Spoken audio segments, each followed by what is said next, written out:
it's just, you watch that movie and you're going to have nightmares. You're going to be messed up for a while. Psychological, damaging film.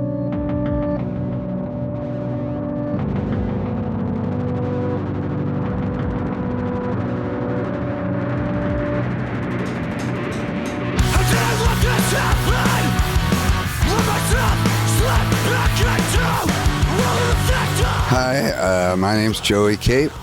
Today I'm currently with my band Lagwagon. Hi.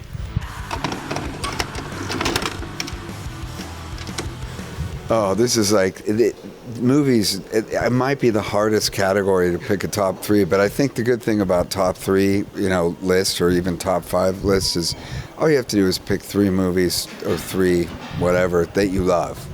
Okay, top of my list is One Flew Over the Cuckoo's Nest. It's an old movie. It came out in the 70s, and it was my first favorite movie when I was a child. And still to this day, I think I've probably seen it 100 times, maybe more. And it's always great. I highly recommend it. And I suppose you got to pick a comedy. It's a lot of good comedies. This is Spinal Tap. It's a mockumentary, a British rock band. That movie, I've watched hundreds of times, and it's still funny. It's so great. I think it's maybe even more funny if you've spent your life as a musician, being in a band. But it's a classic. It's great. They're making fun of the whole. It's very good. There's a lot of films that are really incredible films that I don't necessarily enjoy watching, but appreciate.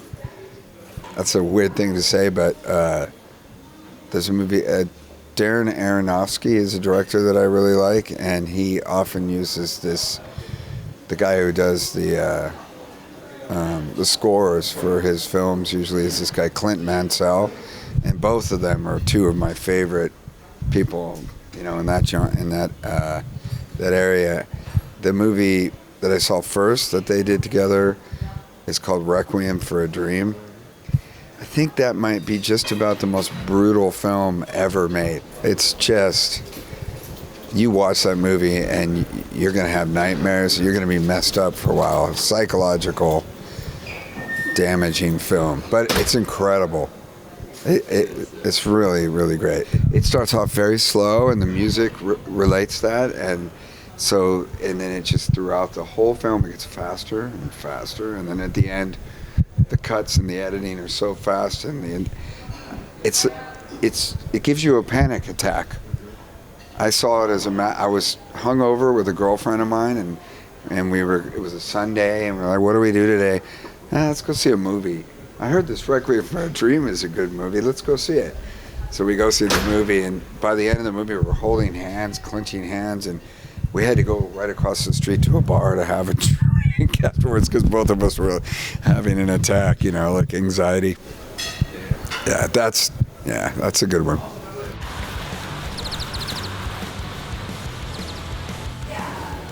Andalusia, south of Spain. In particular, a city called Cadiz. That's kind of where I've imagined myself for many years retiring. Like maybe when I'm done touring and I'm done playing music and I'm ready to just be old and live on a beach. Throughout my life, I've gone to this island, one of the Hawaiian islands. It's called Kauai, which is the most floral island. It's a small island, but it's really beautiful. I've been there so many times, and it's always great. I love it.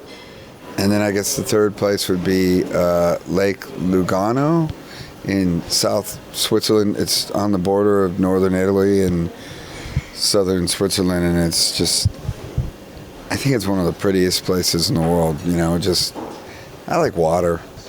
All my places always involve oceans or lakes, I don't know why I'm comfortable. Maybe because I grew up in California. I mean, currently, it changes all the time, but I would say Neutral Milk Hotel. They have this album called In the Aeroplane Over the Sea, which is I revisit constantly throughout my life since it came out. Elliott Smith made a record called Either Or, which kind of comes back into my life on occasion. And I've been listening to it again recently. It's a great record. Well, shit, Elton John's finishing up his career. When I was 5 years old or something, I first heard the album Goodbye Yellow Brick Road, and it's been one of my favorite albums my whole life. I love that album. It's great. Be water, my friend. Like that. Oh, I see. In music, probably my top three, I'd say Elliott Smith again. I think it had some of the biggest impact on me as a songwriter, his songwriting. In philosophy, reading, Bertrand Russell is someone that I think was brilliant, and I'm trying to think of mentors, you know. When I think of inspiring people, I think of a lot of people that I've met along the way, you know. I'll say Jay Bentley from Bad Religion. He's been like a mentor to me. Very inspiring person.